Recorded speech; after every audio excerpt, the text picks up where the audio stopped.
Why $500,000 Restomods fail? $250,000. 3 years of work. And as a result, so catastrophic, it was banned from the very showrooms it was meant to conquer. Restomods are supposed to be perfect.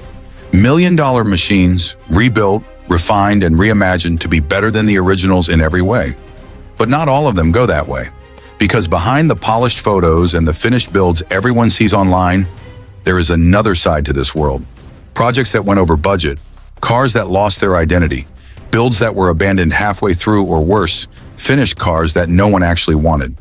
Because when you try to reinvent something iconic, there is a very fine line between improvement and ruining it completely. So what happens when a Restomod goes wrong? Where do these projects fail?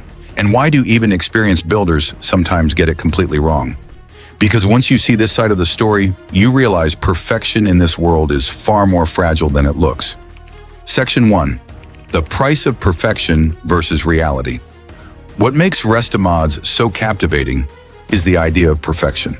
The promise that a car, once limited by its time, can be rebuilt into something better in every possible way.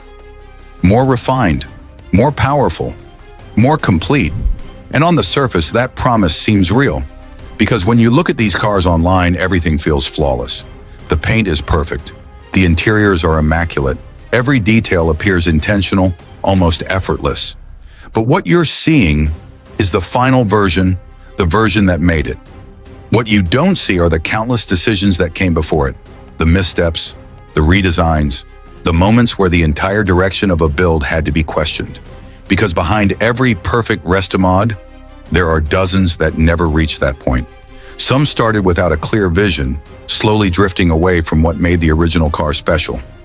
Others tried to do too much, layering modern ideas onto classic designs until the result no longer felt cohesive.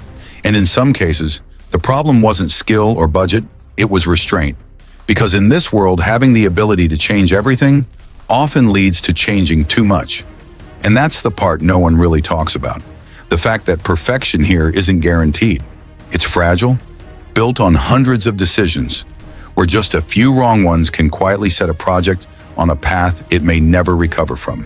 Section 2, where it all starts to break, and most of the time, those wrong decisions don't feel like mistakes at the moment. They feel like improvements, a more aggressive design, a more modern interior, more power, more presence, more everything.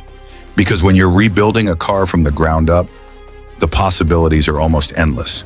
And that's exactly where the problem begins. Somewhere along the way, the focus starts to shift. From refining what made the car special to trying to turn it into something else entirely. And this isn't just theory. There have been builds where classic icons cars known for their balance and timeless design were pushed so far into modern territory that they lost their identity completely. Take the case of heavily modified classic Mustangs. What started as a clean, well-proportioned design slowly became something else. Wider bodies, oversized wheels, overly aggressive styling, interiors filled with modern tech that felt disconnected from the car's original character. Individually, each change made sense, but together they created something confusing. A car that no longer felt classic, but didn't fully feel modern either. And the result? Instead of enhancing the original, the build erased what made it special in the first place. Because in the pursuit of making a car better, it's surprisingly easy to forget what made it great to begin with. Section 3. When everything falls apart. At a certain point, a project stops being about vision and starts becoming about damage control. Because once a build begins to drift off course, fixing it isn't simple, it's expensive. Budgets that were supposed to be controlled start to spiral. What began as a 6-figure project quietly pushes into 7. Not because the goal changed, but because mistakes have to be undone. And undoing a mistake in a Restomod isn't like starting over. It means tearing apart work that already took months to complete just to rebuild it again. This is where time begins to slip. Months turn into years. Deadlines disappear. And the excitement that once drove the project starts to fade. There have been builds that were meant to be finished in under a year that ended up sitting in workshops for 3, sometimes 5 years. Not because of ambition, but because the project lost direction halfway through. And in some cases, it never recovers. Cars get abandoned, half finished, half resolved, stuck between what they were and what they were supposed to become. But even when a project does get completed, that doesn't mean it succeeds. Because by the end of it, something important has often been lost. The identity, the coherence, the feeling that made the original car worth rebuilding in the first place. And that's when the real problem shows up. Not in the workshop, but in the market. Because collectors can tell, they can feel when something isn't right, when a car has been overworked, overdesigned, overthought. And no matter how much money was spent, those cars don't get the same respect. They don't get the same demand. Because in this world, you don't get rewarded for how much you change a car. You get rewarded for how well you understand it. Section 4. The line you should never cross. In the end, the difference between a masterpiece and a mistake is rarely obvious at the start. Because the same ambition that creates something extraordinary can just as easily destroy it. The best Restomods in the world aren't defined by how much they change. They're defined by what they choose to leave untouched.